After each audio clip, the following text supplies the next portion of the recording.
Syukur ya Tuhan, Engkau masih memperkenankan kami ada dan boleh berjumpa satu dengan yang lain. Shalom saudara-saudara. Sebelum kita melanjutkan aktivitas hari ini, sejenak kita menikmati berjumpa dengan Tuhan. Mari kita bersyukur untuk itu. Terima kasih Tuhan, kesempatan indah ini sejalan dengan hidup karunia-Mu. Kami rindu untuk membaca firman-Mu. Bersabdalah Tuhan, di dalam nama Yesus Kristus Allah, kami berdoa untuk itu. Amin. Saudara, firman Tuhan hari ini pertama Samuel pasal 8 ayat 1 sampai ayatnya yang ke-22. Lembaga Alkitab memberi judul, Orang Israel menghendaki seorang raja. Setelah Samuel menjadi tua, diangkatnyalah anak-anaknya laki-laki menjadi hakim atas orang Israel. Nama anaknya yang sulung ialah Yoel, dan nama anaknya yang kedua ialah Abia. Keduanya menjadi hakim di Berseba. Tetapi anak-anaknya itu tidak hidup seperti ayahnya. Mereka mengejar laba, menerima suap, dan memutarbalikkan keadilan. Sebab itu berkumpullah semua tua-tua Israel. Mereka datang kepada Samuel di Rama dan berkata kepadanya, Engkau sudah tua dan anak-anakmu tidak hidup seperti engkau. Maka angkatlah sekarang seorang raja atas kami untuk memerintah kami seperti pada segala bangsa-bangsa lain. Waktu mereka berkata, berikanlah kepada kami seorang raja untuk memerintah kami, perkataan itu mengesalkan Samuel. Maka berdoalah Samuel kepada Tuhan. Tuhan berfirman kepada Samuel, dengarkanlah perkataan bangsa itu dalam segala hal yang dikatakan mereka kepadamu. Sebab bukan engkau yang mereka tolak, tetapi akulah yang mereka tolak, supaya jangan aku menjadi raja atas mereka, tepat seperti yang dilakukan mereka kepada sejak hari aku menuntun mereka keluar dari Mesir sampai hari ini, yakni meninggalkan daku, beribadah kepada Allah lain. Demikianlah juga dilakukan mereka kepadamu. Oleh sebab itu, dengarkanlah permintaan mereka, hanya peringatkanlah mereka dengan sungguh-sungguh, dan beritahukanlah kepada mereka apa yang menjadi hak raja yang akan memerintah mereka. Dan Samuel menyampaikan segala firman Tuhan kepada bangsa itu yang meminta seorang raja kepadanya. Katanya, inilah yang menjadi hak raja yang akan memerintah kamu itu. Anak-anakmu laki-laki akan diambilnya dan dipekerjakannya pada keretanya dan pada kudanya. Dan mereka akan berlari di depan keretanya. Ia akan menjadikan mereka kepala pasukan 1,000 dan kepala pasukan 50.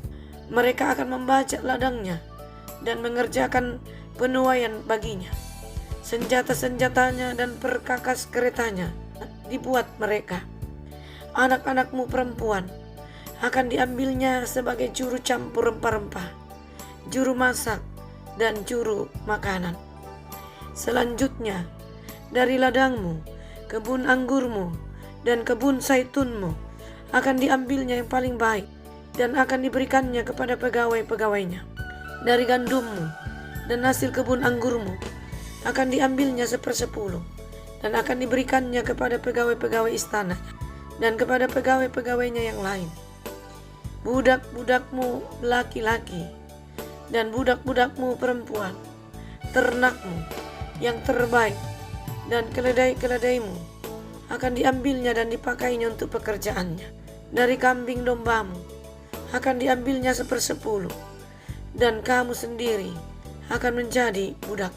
Pada waktu itu, kamu akan berteriak karena rajamu yang kamu pilih itu. Tetapi Tuhan tidak akan menjawab kamu pada waktu itu. Tetapi bangsa itu menolak mendengarkan perkataan Samuel. Dan mereka berkata, tidak, harus ada raja atas kami. Maka kami pun akan sama seperti segala bangsa-bangsa lain. Raja kami akan menghakimi kami dan memimpin kami dalam perang." Samuel mendengar segala perkataan bangsa itu dan menyampaikannya kepada Tuhan. Tuhan berfirman kepada Samuel, "Dengarkanlah permintaan mereka dan angkatlah seorang raja bagi mereka." Kemudian berkatalah Samuel kepada orang-orang itu, "Pergilah masing-masing ke kotanya." Demikian saudara firman Tuhan yang diperkenankan bagi kita mendengar, membaca, untuk kita renungkan. Firman ini berkata kepada saya dan Anda dengan satu tema perenungan, ketika menghadapi masalah. Saudara, sering dalam hidup ini kita diperhadapkan pada masalah yang menekan dan menghimpit kita.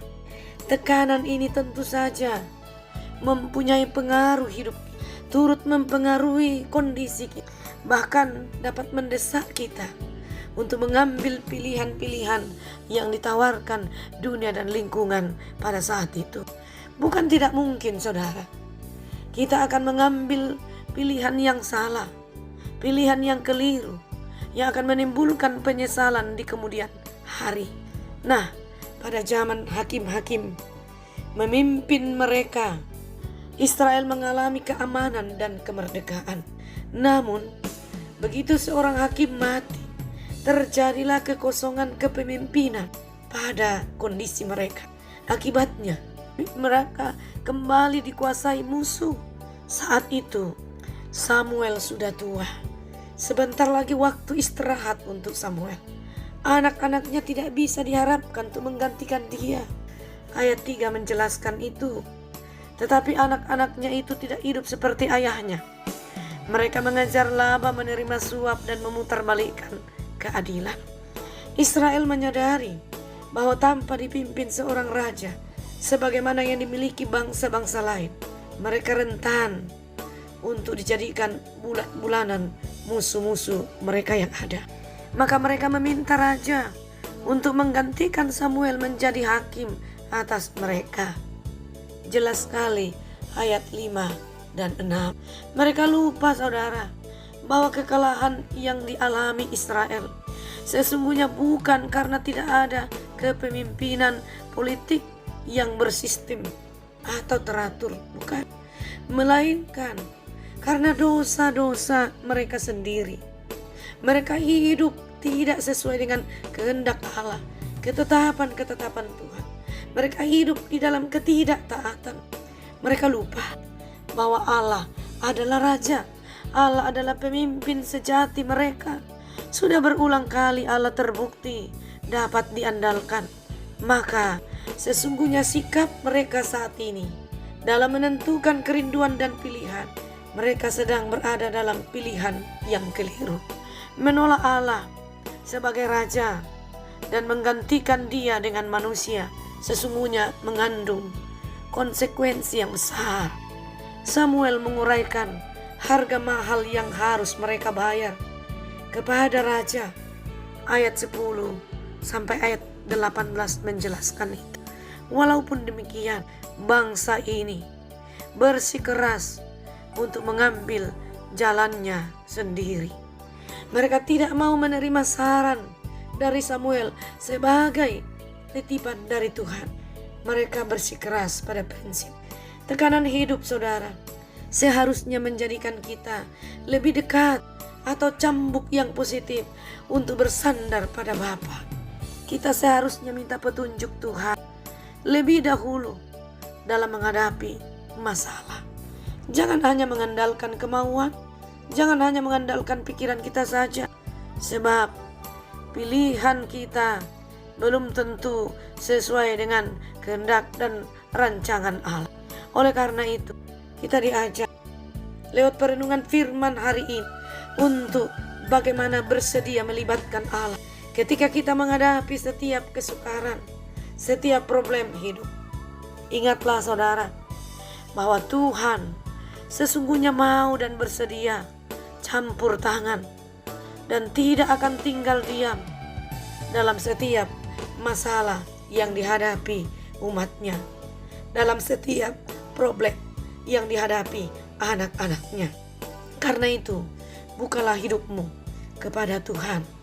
Dialah kekuatan kita, Dialah perisai kita, Dialah Allah Roh Kudus yang akan bersama-sama dengan kita, yang akan memberikan kita kekuatan, karena kita adalah miliknya dan anak-anaknya. Terpujilah Tuhan. Terima kasih Bapa, kami telah merenungkan firman. Allah Roh Kudus menaungi kami. Firman ini tidak sia-sia. Firman ini menjadi cambuk positif bagi kami, untuk mengubah kami, untuk mengubah hati kami, untuk selalu terarah kepadamu. Ya Tuhan, jauhkan kami dari segala godaan, untuk jauh daripadamu, dalam pikiran, dalam sikap, dan juga dalam keputusan-keputusan, sehingga tidak membuahkan penyesalan. Oh Tuhan, kami berdoa untuk seluruh keluarga kami serahkan ke dalam tangan-Mu. Kiranya cinta, kasih, dan kuasa Tuhan nyata bagi hidup mereka, sehingga mereka tidak jatuh dan menjadi porak-poranda dalam hidupnya, dalam rumah tangganya, dalam karyanya, dalam pelayanannya, dalam usahanya. Mereka ada di dalam Tuhan. Kami berdoa untuk mereka yang bergumul dalam sakit penyakit, sembuhkanlah. Begitu pula dalam pergumulan hidup karena duka cita, hiburkan, kuatkan, topang mereka. Dan di dalam pekerjaan karya mereka, rencana mereka, Tuhan berperkara. Termasuk pemerintah kami, di dalam melakukan kepemimpinan, Tuhan berkati.